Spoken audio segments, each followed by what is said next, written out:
बिस्मिल्लाहिर्रहमानिर्रहीम। अस्सलाम वालेकुम स्टूडेंट्स, उम्मीद है आप सब खैरियत से होंगे।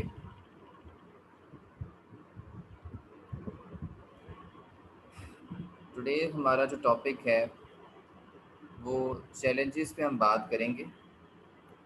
Challenges and opportunities for organisational behaviour. ठीक है, पहला चैप्टर है, उसका टॉपिक है चैलेंजेस एंड अपॉर्चुनिटीज़। एक ऑर्गेनाइजेशन के लिए कौन से चैलेंजेस उसको फेस करने पड़ सकते हैं और कौन सी अपॉर्चुनिटीज़ उसके पास हो सकती हैं। ठीक है, तो सबसे पहले क्या जी, कस्टमर को सेटिस्फाई करने के लिए, कस्टमर को वैल्यू डिलीवर करने के लिए, अच्छी क्वालिटी डिलीवर करने के लिए, ठीक है, वो अपनी क्वालिटी मैनेजमेंट को इम्प्रूव कर सकते हैं। Improve quality and productivity.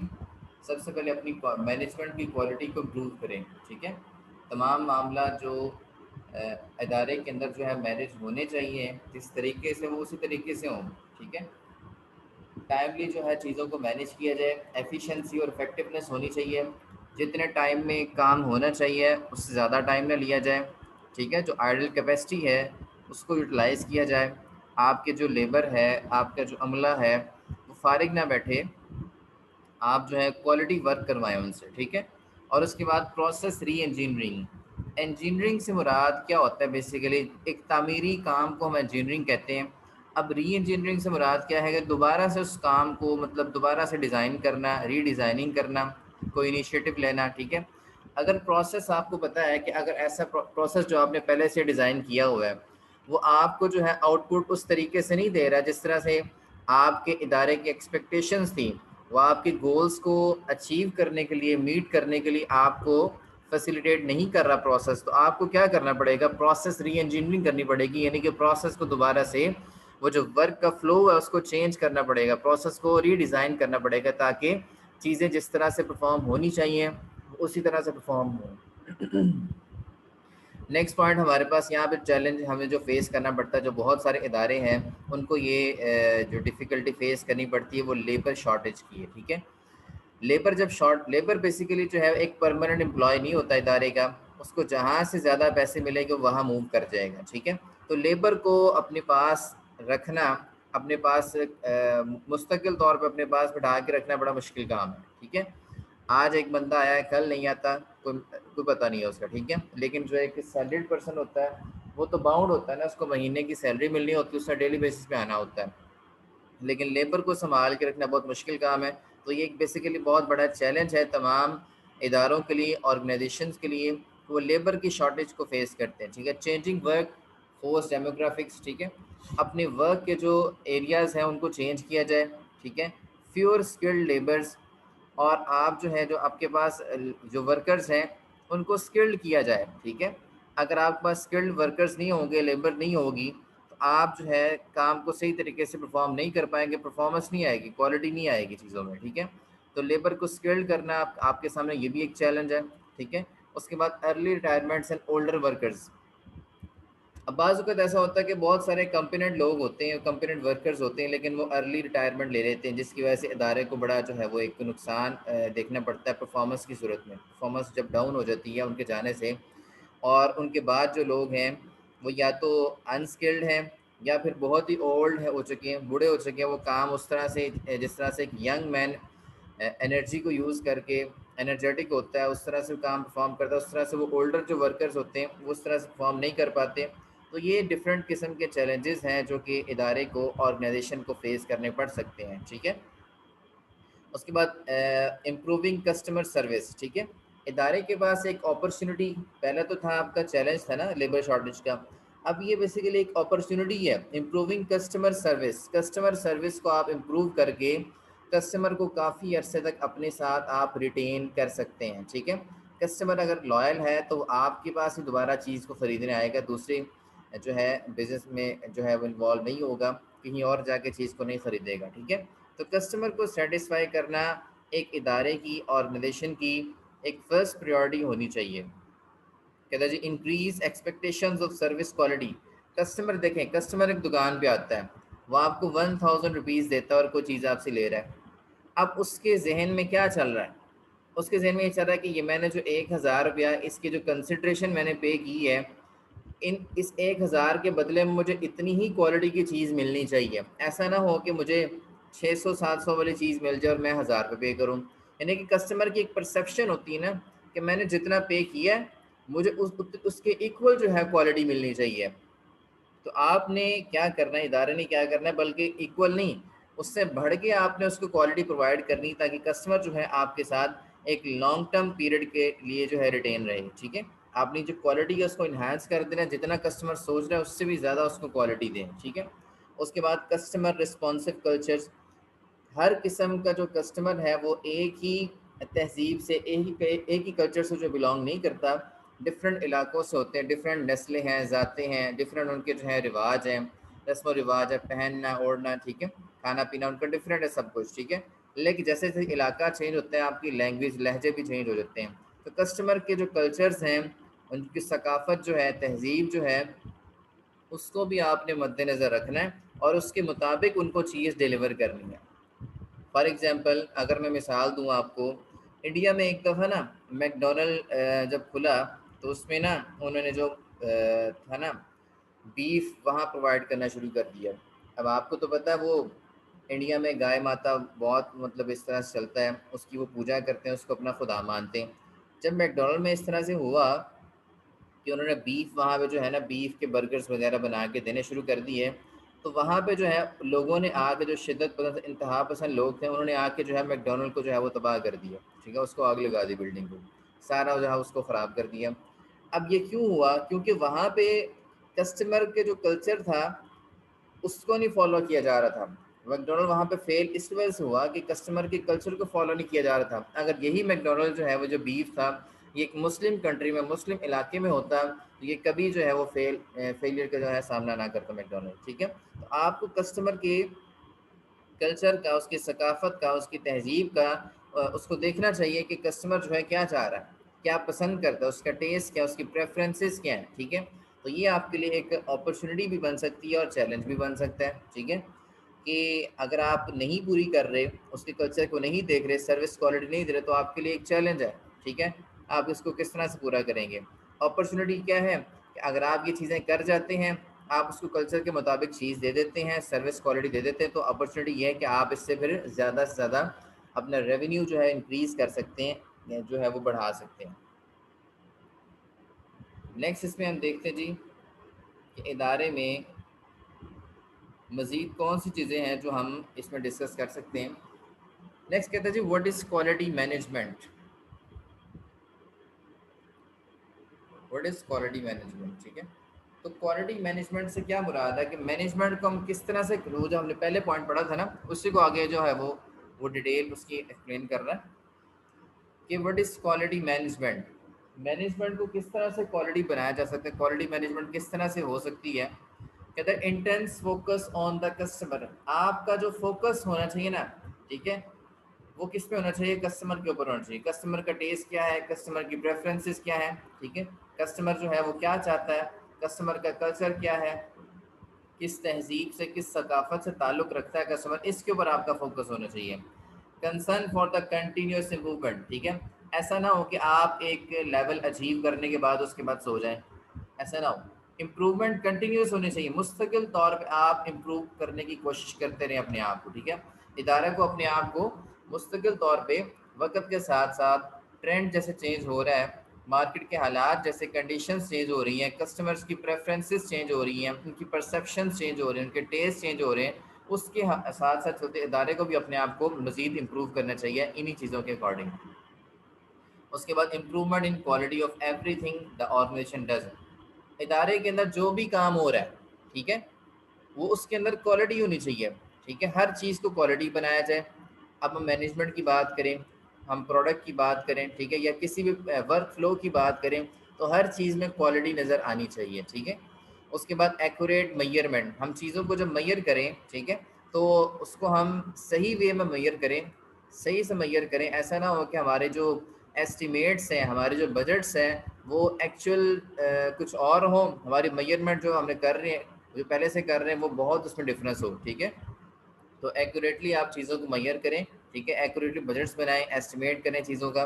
उसके बाद एम्पावरमेंट ऑफ एम्प्लॉयज़। एम्प्लॉयज़ को आप जितना एम्पावर कर सकते हैं उतना एम्पावर करें, उनको मोटिवेट करें, उनको कंट्रोल दें, जिस तरह से वो जितना आप कन्वीनियंट इन्वायरमेंट उनको देंगे ना, एम्प्लॉयज़ उतने अच्छे तरीके से काम कर सकेंगे। सिर्फ सैलरी ही जो है वो एम्प्लॉय को सेटिस्फाई नहीं करती, बल्कि एम्प्लॉय को आपको एम्पावर करना भी ज़रूरी है। तो जितना एम्पावर करेंगे एम्प्लॉय को, जितने उसको पावर्स देंगे, जितना आप उसको कंट्रोल देंगे, ये भी चीज़ें एम्प्लॉय को सेटिस्फाई करेंगे और वो अच्छे तरीके से जॉब परफॉर्म करेगा। ठीक है, तो this is the quality management. इसमें हमने इन 5 चीज़ों को देखना है। अगर हम ये 5 चीज़ें कर जाते हैं तो आपकी जो मैनेजमेंट जो है वो उसमें क्वालिटी आ जाएगी। ठीक है, और बहुत सारी चीज़ें जो है इसके साथ साथ ठीक हो जाएंगी। कहता है जी इम्प्रूविंग क्वालिटी एंड प्रोडक्टिविटी। ठीक है, आपने क्वालिटी को भी इम्प्रूव करना है और प्रोडक्टिविटी को इम्प्रूव करना है, जो उसका सेकंड पॉइंट था। ठीक है, उसी को लेके हम चल रहे हैं कि इम्प्रूविंग क्वालिटी एंड प्रोडक्टिविटी। ठीक है, क्वालिटी और प्रोडक्टिविटी को किस तरह से आप इम्प्रूव कर सकते हैं। सबसे पहले आपने क्वालिटी मैनेजमेंट करनी, अभी हमने पढ़ चुके हैं। ठीक है, ये दोबारा उसने पॉइंट दिया है कि वही आपने कस्टमर को सेटिस्फाई करना है, कंटिन्यूस इम्प्रूवमेंट करनी है। ठीक है, अपने प्रोसेस को रीडिज़ाइन करें। ठीक है, रीस्ट्रक्चर करें। अगर प्रोसेस आपको सही आउटपुट नहीं दे रहा, ठीक है, इसका मतलब जो फ्लॉज हैं वो प्रोसेस में है। प्रोसेस को रीडिज़ाइन करें, रीस्ट्रक्चर करें और वर्क फ्लो का जो है उसको चेंज करें। जो बंदा जिस चीज़ में एक्सपर्ट है उसको वही काम दे। अगर आप किसी बंदे को वो काम दे दें जिसमें वो एक्सपर्ट ही नहीं है, ठीक है, तो ज़ाहिर बात है वो काम ख़राब करेगा। अपने वर्क फ्लोज को चेंज करें, अपने प्रोसेस को रीडिज़ाइन करें, कस्टमर को सेटिस्फाई करने के लिए जितना कुछ आप कर सकते हैं वो करें। आप क्वालिटी मेंटेन करें। ठीक है, और कंटिन्यूस इंप्रूवमेंट होनी चाहिए आपके प्रोसेस में। ठीक है, उसके बाद require employees to rethink what they do and become more involve in the work place decisions. ठीक है, आप एम्प्लॉय से जो है ये तवक्को करें कि वो सोचे कि किस तरह से हम जो है अपने काम को मज़ीद मेहनत के साथ, मज़ीद लगन के साथ कर सकते हैं और हम जो है वर्क प्लेस पे डिसीजंस ले सकते हैं। एम्प्लॉयज़ को आप एम्पावर करें, एम्प्लॉयज़ को आप जो है थोड़ी सी अथॉरिटी दें और उनको ऐसा इन्वायरमेंट मुहैया करें कि वो काम को जो है वो लगन के साथ करें और अपने लेवल पर डिसीजंस को जो है वो खुद लें। ठीक है, उसके बाद प्रोसेस री इंजीनियरिंग से क्या मुराद है, इसको भी हमने डिस्कस किया था कि इसमें क्या जी, ask manager to reconsider how work should be done. मतलब प्रोसेस को आपने दोबारा से रीडिज़ाइन करना है, रीस्ट्रक्चर करना है। मैनेजर से पूछा जाए और उसको कहा जाए कि प्रोसेस देखें किस तरह से चल रहा है और आया कि इसको किस तरह से होना चाहिए था। ठीक है, ये भी इसमें दोनों चीज़ें देखी जाए, प्रोसेस चल किस तरह से रहा है और आया कि इसको होना किस तरह से, क्या जिस तरह से इसको होना चाहिए था क्या उसी तरह से प्रोसेस चल रहा है, इस चीज़ को देखा जाए, रिकंसिडर किया जाए। नेक्स्ट इसमें पॉइंट है instead of making incremental changes in process, reengineering involves evaluating every process in terms of its contribution. ठीक है, आप कहते हैं जी इंक्रीमेंटल चेंजेस, बहुत ज़्यादा आप उसमें चेंजेस करने की बजाय, ठीक है, प्रोसेस में बहुत ज़्यादा एडिशंस, इंक्रीमेंटल चेंजेस से मुराद क्या होता है, बहुत सारी चीज़ें आप प्रोसेस में ऐड कर दें। ठीक है, तो बहुत सारे नए काम प्रोसेस में ऐड करने की बजाय आप जो एग्जिस्टिंग आपका प्रोसेस जो चल रहा है उसको देखें, उसको एवेल्यूएट करें कि वो किस हद तक आपके गोल्स में कंट्रीब्यूशन कर रहा है। एक्चुअली सारा काम तो आपके किस लिए कर रहे हैं, ऑर्गेनाइजेशन के गोल्स को, उसके ऑब्जेक्टिव्स को, उसके पर्पसेस को मीट करने के लिए कर रहे हैं ना। ठीक है, तो बजाय इससे कि आप प्रोसेस में कुछ मजीद स्टेप्स इंक्लूड करें, उसमें एडिशन करें, प्रोसेस को मजीद प्रोलॉन्ग करें, बड़ा करें, बेहतर है कि आप जो एग्जिस्टिंग प्रोसेस है उसको इवेल्यूएट करें, उसमें जो मिस्टेक्स हैं उनको दूर किया जाए और देखा जाए कि जो एग्जिस्टिंग प्रोसेस का जो फ्लो है, वर्क का जो फ्लो, वो किस हद तक आपके जो ऑब्जेक्टिव्स हैं, आपके जो पर्पसेस हैं इदारे के, आपके जो गोल्स हैं उनको अचीव करने में अपनी कंट्रीब्यूशन दे रहा है। ठीक है, तो इसको ओवरऑल हम कहते हैं प्रोसेस री इंजीनियरिंग में। हमने काम को देखना है, काम को रीडिज़ाइन करना है अगर सही तरह से नहीं है, और बहुत ज़्यादा हमने एडिशन नहीं करनी काम में, बल्कि काम को इवेल्यूएट करके मिस्टेक्स को दूर करना और देखना कि काम जो जिस तरह से हमने प्रोसेस डिज़ाइन किया हुआ है वो किस हद तक जो है हमें कंट्रीब्यूशन प्रोवाइड कर रहा है हमारे गोल्स को अचीव करने में। ठीक है, तो ये थी प्रोसेस इंजीनियरिंग, सेकेंड पॉइंट था। उसके बाद था कहते हैं जी इम्प्रूविंग पीपल स्किल्स, लोगों की स्किल्स को बढ़ाया जाए। ये भी चैलेंजेस है, उसी में कंटिन्यू हुआ है सारा। ठीक है, चैलेंजेस एंड अपॉर्चुनिटी में लोगों की स्किल्स को आपने बढ़ाना है। अब लोगों की स्किल्स को आप किस तरह से बढ़ा सकते हैं, डिफरेंट ट्रेनिंग्स करवा सकते हैं, सेमिनार्स करवा सकते हैं, मोटिवेशनल स्पीकर्स को बुलवा सकते हैं। जैसे कि डिफरेंट इदारों में आजकल एक नाम जो है फेमस है कासिम अली शाह का, वो डिफरेंट इदारों में जाके एम्प्लॉयज़ को मोटिवेट भी करते हैं। ठीक है, डिफरेंट सेमिनार्स, वर्कशॉप्स होती हैं, तो एम्प्लॉयज़ की ट्रेनिंग्स होती हैं, उनको मज़ीद पढ़ने के लिए जो है फ्री फाइनेंस प्रोवाइड किया जाता है ताकि उनकी स्किल्स जो इम्प्रूव है और अदारे को मज़ीद तरक्की की तरफ लेकर जाएँ।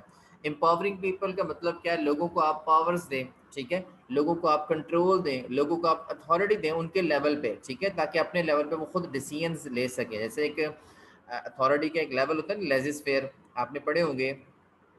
एक होता है जी ऑटोक्रेटिक होता है, एक आपका ब्यूरोक्रेटिक होता है, ठीक है? और आपका एक लेजिस फेयर भी होता है, ठीक है? और एक डेमोक्रेटिक भी होता है। तो ये लेजिस फेयर है लेवल जिसमें हम एम्प्लॉय को जो है उसके लेवल पे डिसीजंस लेने की अथॉरिटी प्रोवाइड कर देते हैं कि भाई अपने लेवल पे तुमने खुद ही डिसीजन लेने, बार बार आके मैनेजर से नहीं पूछना कि मैं अब क्या करूं, अब क्या करूं, ठीक है? उसके बाद इनोवेशन लानी है आपने, चेंज लेके आने, स्टिमुलेटिंग इनोवेशन एंड चेंज। आपने वक्तन फ़वक्तन जिस तरह से ट्रेंड चेंज हो रहे हैं, कस्टमर की प्रेफरेंसेस चेंज हो रही हैं, उनके टेस्ट चेंज हो रहे हैं, तो आपने अपने प्रोसेस में, अपनी प्रोडक्ट्स में क्वालिटी मेंटेन करनी, उसमें चेंज लेके आने चाहिए। जैसे कि मैं मिसाल दूंगा, अब जैसे कि आईफोन के आने से पहले, एंड्रॉयड मोबाइल के आने से पहले नोकिया मोबाइल था, ठीक है? जब मार्केट में क्यू मोबाइल आया तो वो एक एंड्रॉयड था और नोकिया उस टाइम जो है वो मैनुअल था। तो नोकिया ने इस चीज, नोकिया को अपने ऊपर, उस वक्त आपको पता है कि 95% लोगों के पास नोकिया ही था। मार्केट में जो शेयर था नोकिया का वो 95% था, लेकिन नोकिया ने इस चीज़ के ऊपर ध्यान नहीं दिया।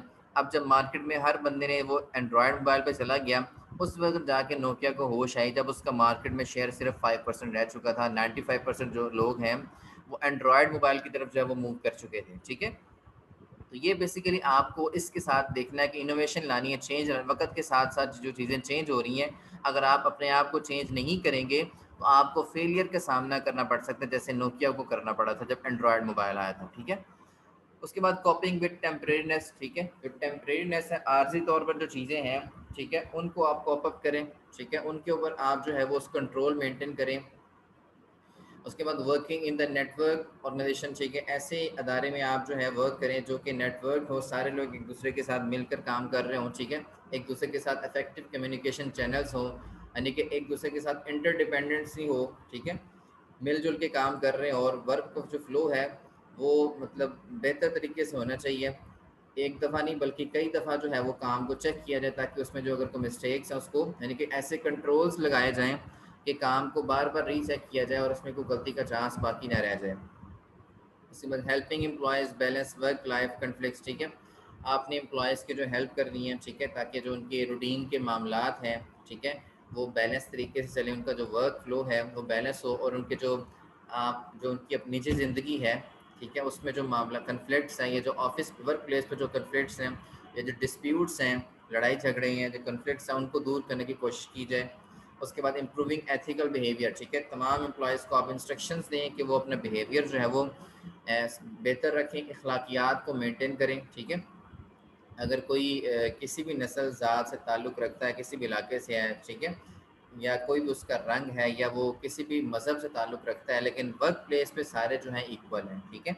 वर्क प्लेस पे किसी को कोई किसी के ऊपर अथॉरिटी नहीं हो सकती अनलेस उसका नॉलेज, उसकी अथॉरिटी जो है उसको ऊपर जो है ऊपर ना सरप्रस्त ना बना दे, ठीक है? नेक्स्ट इसमें हम देखते हैं जी बेसिक ओबी मॉडल स्टेज 1, ठीक है? जो बेसिक मॉडल है ऑर्गेनाइजेशनल बिहेवियर का, ठीक है, उसकी स्टेज 1 है यहाँ पे एन एब्स्ट्रक्शन ऑफ रियलिटी, ठीक है, simplified representation of some real world phenomena, ठीक है? जो एक सिंपल फिनोमेना है उसको हम डिस्कस करने जा रहे हैं जो प्रिवेल कर रहा है वर्ल्ड में, ठीक है? आपको पता है कि हमने अगर वेरिएबल्स की अगर हम बात करें, ठीक है, तो ऐसा वेरिएबल जो किसी की वजह से अफेक्टेड नहीं होता, ठीक है, उसको हम इंडिपेंडेंट वेरिएबल कहते हैं, ठीक है? और ऐसा वेरिएबल जिसमें बहुत सारे फैक्टर्स इन्वॉल्व होते हैं और जिनकी वजह से वो चेंज हो रहा होता है, ठीक है, उसको हम डिपेंडेंट वेरिएबल कहते हैं। फॉर एग्जांपल सेल्स जो है, सेल्स सेल्स एक डिपेंडेंट वेरिएबल है, ठीक है? अब बहुत सारे फैक्टर्स, बहुत सारे ऐसे वेरिएबल्स हैं जो सेल्स के ऊपर अमल दरामद हो रहे हैं, सेल्स पर जो है असर कर रहे हैं। जैसे कि हम एडवर्टाइजमेंट की बात कर सकते हैं, जैसे कि हम मार्केटिंग की बात कर सकते हैं, ठीक है? जैसे कि हम अपने सेल्स डिपार्टमेंट की जो लोग जो फिज़िकली जाके जो लोगों से मिल रहे हैं उनकी बात कर सकते हैं, ठीक है? और हम अपनी जो है वो प्रमोशंस की बात कर सकते हैं, ठीक है? ये सारी चीज़ें जो है सेल के ऊपर असरअंदाज हो रही होती हैं, ठीक है। और जैसे कि नेटवर्क मार्केटिंग है, ये बहुत सारी चीज़ें सेल के ऊपर असरअंदाज हो रही होती हैं, लेकिन ये चीज़ें मैंने आपको बताई हैं, ये सारी खुद इंडिपेंडेंट वेरिएबल्स में आ रही हैं, ठीक है। लेकिन अब चूंकि ये सारे के सारे सेल पर असरअंदाज हो रही हैं, तो सेल जो है बेसिकली वो डिपेंडेंट वेरिएबल है। इदारे में भी हमने ऐसी ही चीज़ों को डिस्कस करना है, ठीक है। इदारे में बेसिकली हमारे पास डिपेंडेंट वेरिएबल क्या होगा, परफॉर्मेंस। परफॉर्मेंस आपके पास क्या जी, एक डिपेंडेंट वेरिएबल है। परफॉर्मेंस कैसे आएगी इदारे के अंदर, ठीक है। तो उसके अंदर बहुत सारे ऐसे फैक्टर्स होंगे, इंडिपेंडेंट वेरिएबल्स होंगे जो असरअंदाज होंगे और परफॉर्मेंस को वो इंक्रीज कर देंगे, क्वालिटी को इंक्रीज कर देंगे। कस्टमर सेटिस्फेक्शन, ये भी डिपेंडेंट वेरिएबल है। इसमें बहुत सारी चीज़ें असरअंदाज होती हैं तो कस्टमर फिर सेटिस्फाई होता है। क्वालिटी के ऊपर बहुत सारे इंडिपेंडेंट वेरिएबल्स इफेक्ट कर रहे होते हैं, ठीक है। सेल्स के ऊपर बहुत सारे इंडिपेंडेंट वेरिएबल्स इफेक्ट कर रहे होते हैं, ठीक है। तो ये बहुत सारी चीज़ें जो है आपकी ये डिपेंडेंट वेरिएबल्स हैं। आगे हम इसको स्टडी करते हैं। डिपेंडेंट वेरिएबल्स की उसने जो है यहाँ पे एग्जांपल्स दे दी है। प्रोडक्टिविटी, सर बहुत नहीं है आज परफॉर्मेंस के लिए। Measures that includes the effectiveness and efficiency. यहाँ पे मैं आपको दो कॉन्सेप्ट बताता हूँ, इफेक्टिवनेस एंड एफिशिएंसी, जो बहुत इंपॉर्टेंट कॉन्सेप्ट्स हैं, अक्सर आपसे इंटरव्यू में पूछे जा सकते हैं, ठीक है।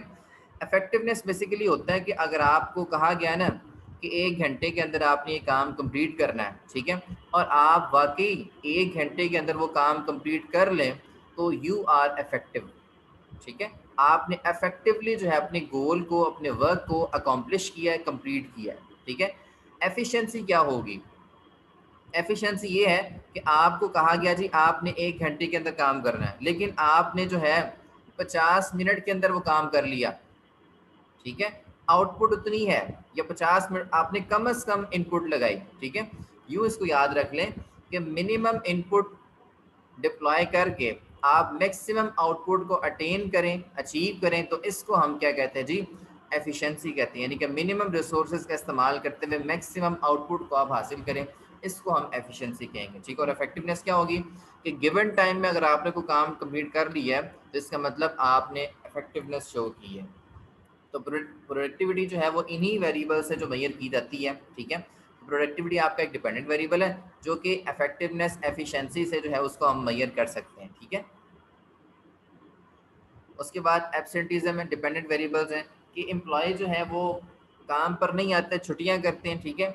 ये एक डिपेंडेंट वेरिएबल है। इस पे कौन कौन सी चीज़ असरअंदाज हो रही है, या तो एम्प्लॉय सेटिस्फाई नहीं है, या उनको सैलरीज नहीं दी जा रही, या उनको सेफ इन्वायरमेंट नहीं प्रोवाइड किया जा रहा, या उनको जो है मोटिवेट नहीं किया जा रहा, या उनकी जो नीड्स है, जैसे कि मैस्लो हायरार्की थ्योरी थी, उसने उसमें एक एम्प्लॉय की नीड्स का बताया था कि वो सोशल बिलोंगिंग भी चाहता है, और वो सबसे पहला तो ना फूड उसकी जो बेसिक नीड थी, उसके बाद वो सेफ्टी भी चाहता है, उसके बाद वो चाहता है उसके लोगों से ताल्लुकात भी हों, उसके बाद वो चाहता है कि उसके काम को रिकग्नाइज़ किया जाए, उसके बाद वो चाहता है उसको एक अथॉरिटी दे दी जाए, ठीक है।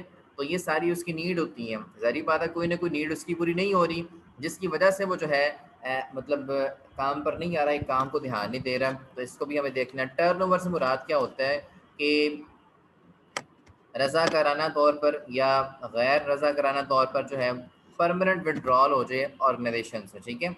ये एम्प्लॉइज़ को निकाल दिया जाए अदारे से, ठीक है। ये एम्प्लॉइज़ खुद इदारे से निकल जाए, इसको हम कहते हैं टर्नओवर। टर्नओवर से मुराद है छोड़ जाना, एम्प्लॉय का इदारे को छोड़ जाना, इसको हम कहते हैं टर्नओवर, ठीक है। अब एम्प्लॉइज़ अगर बहुत ज़्यादा इदारे को छोड़कर जा रहे हैं, तो इसके पीछे भी कोई ना कोई रीज़न्स होगी, या फिर वहाँ एम्प्लॉइज़ की इज़्ज़त नहीं की जाती, उनको सैलरीज नहीं दी जाती, या उनकी दूसरी नीड्स को पूरा नहीं किया जाता, तो इनको भी हम देखेंगे ना, तो ये टर्नओवर क्यों हो रहा है इतना, ठीक है। तो ये भी एक डिपेंडेंट वेरिएबल है। उसके बाद ऑर्गेनाइजेशनल सिटीजनशिप बिहेवियर होता है, ओसीबी, ठीक है। इसको भी देखें। ये बेसिकली एक डिस्क्रिशनरी बिहेवियर होता है, एक अलग से मुनफरिद बिहेवियर होता है, और ये आपकी जॉब का पार्ट नहीं होता, ठीक है। आपके जो जॉब की रिक्वायरमेंट्स हैं, जो फॉर्मल जॉब की रिक्वायरमेंट्स हैं, उनका ये पार्ट नहीं होता, but that nevertheless promote the effective functioning of the organisation, ठीक है।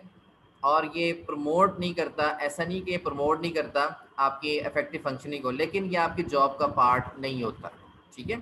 मतलब एक डिस्क्रिशनरी बिहेवियर होता है जो आपकी जॉब का पार्ट तो नहीं होता, लेकिन हम ये भी नहीं कह सकते कि ये आपकी जो है परफॉर्मेंस को इंक्रीज नहीं करेगा, आपके इदारे के अंदर जो है वो इफेक्टिवली जो है वर्क नहीं करेगा ये बिहेवियर, ठीक है।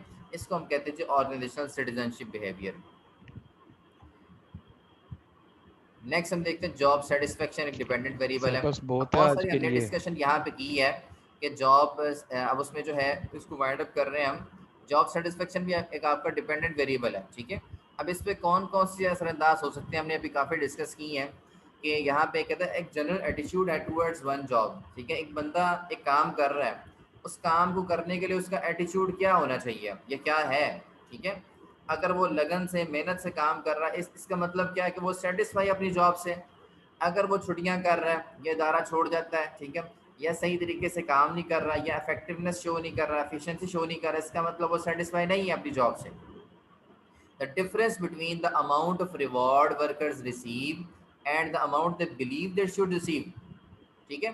कहता जी कि एम्प्लॉई जो सोचता है कि मैंने इतना काम करके दे दिया, मुझे इसके बदले में इतना रिवॉर्ड मिलना चाहिए था, ठीक है, या मेरी सैलरी इतनी होनी चाहिए थी क्योंकि मैं इतना काम करता हूँ, लेकिन एक्चुअल में उसकी उसकी जो सोच है उसके मुताबिक उसको रिवॉर्ड नहीं अगर मिल रहा, इसका मतलब जो है वो सेटिस्फाई नहीं है, ठीक है। ये सिंपल उसने डेफिनेशन बताई है कि अगर एम्प्लॉई जो सोच रहा है, जिस रिवॉर्ड का वो सोच रहा है कि उसको मिलना चाहिए, अगर वो रिवॉर्ड उसको नहीं ना मिल रहा, इसका मतलब जो है वो एम्प्लॉय सेटिस्फाई नहीं है, ठीक है। तो एम्प्लॉयज़ को आपने जो है सेटिस्फाई करना है।